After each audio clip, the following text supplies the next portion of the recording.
This video will be about the understanding of Plato's metaphysics and epistemology with respect to the visible world only. In Plato's philosophy, the visible world refers to the physical material world that we experience through our five senses. But he also believes that our thought process perceives nothing more than shadows, images, and reflections.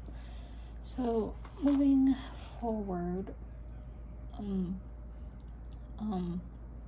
according to Plato, knowledge is concerned with the unchanging realities, which he calls forms, and they are non-material but true objects of knowledge. And for example, it would be the perfect circle, and it exists only as a form and can never be perfectly embodied in the visible world. But the opinion is that it is sensory perception, which is unreliable because it is based on appearance, which could be constantly changing.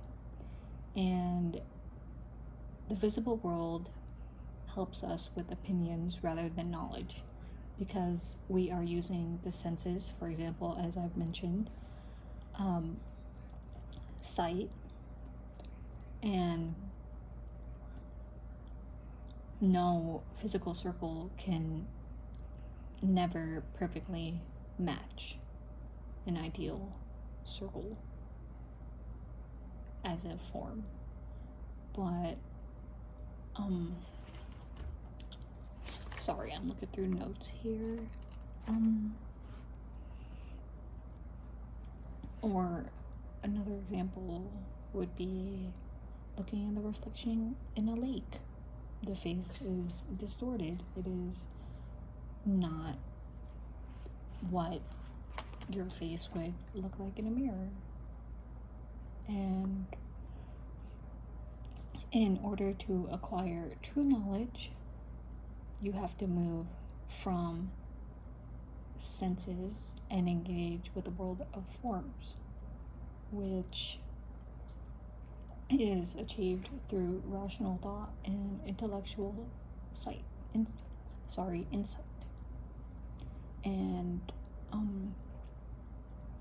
imagination is the lowest form of knowledge, which, as I've mentioned before, shadows or reflections of objects, as in the visible world. And another example would be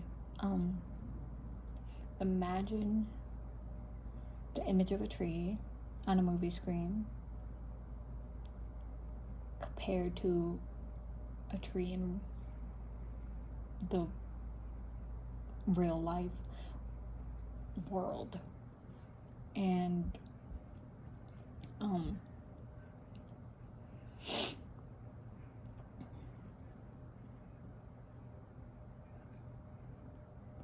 sorry, I'm looking at the chart. The visible world does not give us a perfect picture. It's more of the imperfections of the world and the constant change of knowledge. And Plato really emphasizes how it cannot provide us with a reliable knowledge comparing to the other truth of a certain form.